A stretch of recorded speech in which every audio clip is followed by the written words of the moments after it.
Well, my name is Lawrence Bartley. I'm the director of News Inside, our print publication that's distributed in the hundreds of prisons and jails across the country. Um, so, what many of you don't know is that incarcerated people, it's tough for them to have access to news like many of us do. There's restrictions when it comes to receiving publications inside of facilities. They're screened by different individuals, and the screening rules are very tough, and it changes from day to day. So that really makes it difficult for folks who are looking for information. And I have up here on the screen a guy named John Adrian Velasquez, who's incarcerated in Sing Sing. And he's a person that's considered to be a leader inside of the facility. Why is he a leader? Because he works in the college program and he's responsible for disseminating information to people who are incarcerated inside its facility. However, many times the books that they use in order to give people to use for sources when they write their papers, their research papers to back up their claims are outdated. There's no access to the internet like we have. They have what's called Encarta, which is like a encyclopedia that's on a disc. And it's right now it's 2021. Last time their Encarta was updated was in 2008. But a person like John Adrian, he's someone that I consider a user, because not only does he likes to disseminate information to the students, he likes to disseminate information to himself. And I want to let John Adrian tell you in his own words what it's like to be incarcerated and his thirst for information. Personally, I like self-help books. Also, because I'm a student of behavioral science, I've always been fascinated with how people think, why people do the things that they do. So I tend to read books that deal with behavior and choices and decision making, leadership. Newspapers I read not as often because we don't really get regular access to them. But when I do have an opportunity, I'll scan through them. Like sometimes another incarcerated person might pull one out of the garbage that an officer threw in there. But like we don't have regular access to news in that way. I hope you can hear it. Unfortunately, I recorded it from a prison phone call. And so John Adrian was basically saying that sometimes he has to dig inside the garbage can to get information because it's so tough when you're incarcerated. But what we have is News Inside, which is a print publication that I mentioned to you before. And I want to talk about how vital News Inside was during the pandemic. As we just laid out to you, that it's difficult to get information inside of facilities, but imagine the facilities that weren't structured for social distancing, and for order for people to learn and have access to the little bit of information they have, they had to congregate in places like general libraries, like classrooms inside the school building. But during the pandemic, all of this was shut down. So it was very difficult to get information into prisons and jails or for people to learn about it.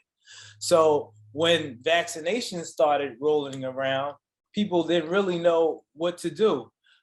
If you look at some of the newspapers that you read, you don't really read information like in the Daily News or the USA Today about what it's like for incarcerated people when they're taking a vaccine, or any news relevant to incarcerated people, because the public is the priority. The public are the consumers. Incarcerated people can make as little as 10 cents an hour, so they can afford a pricey newspaper or magazine subscription. So we created News Inside in 2019, and News Inside is free to every incarcerated individual, and we have news tailored to their particular need. This issue 7, was about the vaccine and what it's like to be vaccinated. And we knew that there's a tumultuous relationship between incarcerated people and the medical staff for many historical reasons. For those who don't know, in and way back when they used to do experiments on incarcerated people, and we have instances as late as 2010 in which 150 incarcerated women were made sterile by the medical department inside prisons and jails. So there isn't any trust there between people. Some people may trust a little bit, but there isn't much trust. And we knew that they would seek a reputable source in order to give them information about the vaccine. And that's what we did with this issue of News Inside. In addition, we also, through our reporting, we also came across a lot of common questions from incarcerated people about the vaccine. And we answered those questions inside of this issue. And I received a letter recently from a woman that's incarcerated. We get a lot of mail from incarcerated people. And she said, getting solid information about anything is way harder than it has to be in here, especially right now with the vaccine and COVID. So many people have so many questions that rarely get any answers or even any attention. The magazine that y'all sent is currently floating around the entire unit I'm in and being used and appreciated by almost 50 women.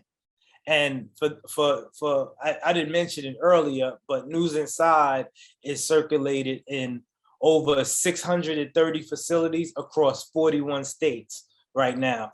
And as I mentioned before, how tough it is to get information in, but News Inside has been able to surmount those hurdles because unfortunately, I was incarcerated myself. And while incarcerated, I was part of a committee called the ILC, which is sort of like an incarcerated person's government. And we were tasked with learning the directives and the policy procedure that governs the facility. And in there were rules about screening materials. So I used the information I learned to News Inside's advantage, and I betted that the screening rules in the state that I was incarcerated in is mirrored throughout the country in some way. And I was right. So News Inside was able to be distributed inside prisons and jails, even during a time when a pandemic where material, it was extra hard for material to get in. And that's how women like this woman here was able to use it, and other people were able to get life-saving information about the vaccine. Going a bit further, sorry for a minute. Let me move this.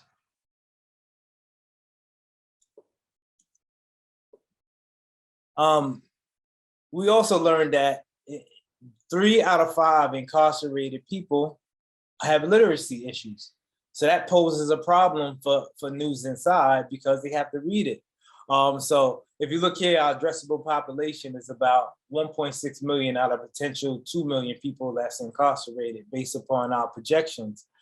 So what we did was we created Inside Story, which is a video series for incarcerated people because they don't have to read news that they see on the television. And in doing this episode of Inside Story about COVID-19 and the vaccine, we had experts in which we spoke to. We spoke to Marshall Project journalists, particularly Nicole Lewis, who did a survey of the incarcerated people about checking their temperature on the vaccine. And she did a survey, she was privy to a survey that was done for correctional staff who were thinking about taking a vaccine. And what she found is the majority of correctional staff not only said no, they don't want to take the vaccine, but hell no, they won't take the vaccine. And I found it interesting in our reporting is that the reasons why they wouldn't take the vaccine is because of their mistrust for the prison administrators, which is the same mistrust incarcerated people have for the prison administrator, which is their boss. Usually you see them as one and the same, but I found the similarities there. So we felt that it was important that we kind of provide the facts, dispel any rumors that they might be, so people can be informed that they can if they decide to take the vaccine. And we also had an individual featured in this episode who was incarcerated and had contacted COVID 3 times. And he told us about, some officers not wearing masks and some not wearing gloves and them not knowing much about the vaccine and how and it just exacerbated the mistrust that went on inside the facilities.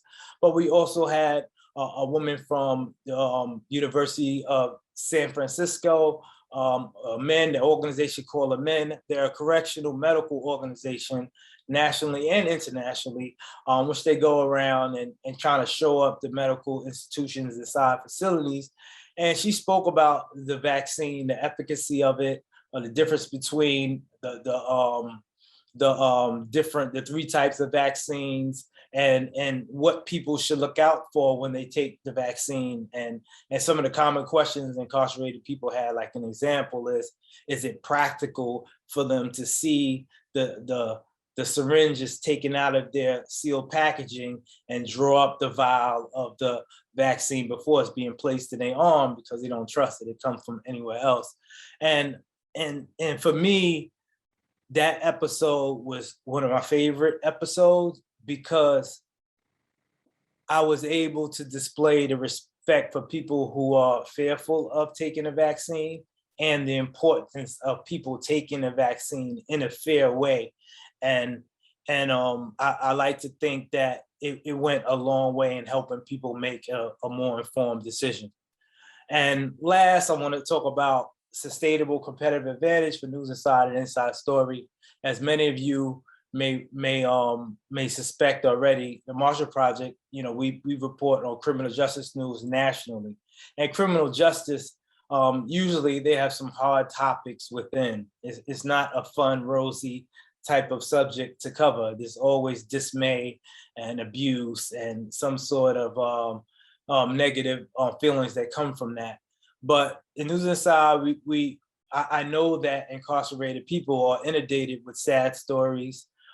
Even the colors of the wall, which I like to call booger green colors of the wall inside the facility, they're dismal as well. So we try to give people some sense of hope, and the stories are usually filled with hopeful stories, but as well as informative stories I've been mentioning throughout my talk here today. But this one here, one of my colleagues, Ariel Goodman, she came up with this brilliant idea to do an advice column. And the first advice column that we're doing is it's about food hacks. Like, what are the recipes incarcerated people have? How do they survive? How do they cook with some of them can only use a microwave to cook in. Some of them only have a little hot pot that you can heat up, and it has a timer on it. It can't boil but for so long, then it will go off. How do they deal with that in order to cook? And some of them who are in earned housing, who do good without getting a misbehavior report for a long period of time, they have access to cooking equipment like a stove and some pots. So what are some of the recipes that came out of there? And my other colleague, Bowan, she designed it. It's very beautiful. I can't stop bragging on them. But what we have gotten back so far is just so mind-blowing and amazing. Some of these recipes, they just make me smile. And some of them are just totally disgusting. I'll tell you that right now. But some of them are good. And I can't wait to share it. And one of our reasons is doing this is News Inside is not just a magazine to read, a magazine to learn about what's going on in other prisons, or a magazine just for people to stay informed. It's sort of like a sense of purpose for people, because it's done by someone like them, and it's the only news organization that's writing for them and giving them a venue to share their thoughts with one another.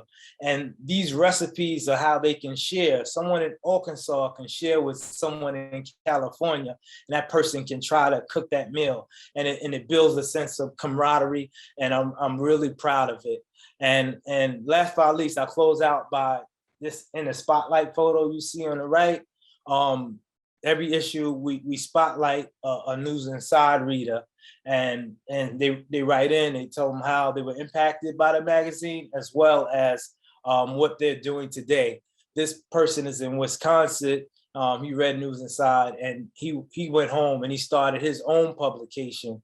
He had started when he was incarcerated, but he spread out and got his own publication, and he has his own sense of purpose as well. And we like to consider him and all others who were in previous in the spotlights and ones in the future as our News Inside family, and we want to continue to do so. And I'll end that, and thank you for your time.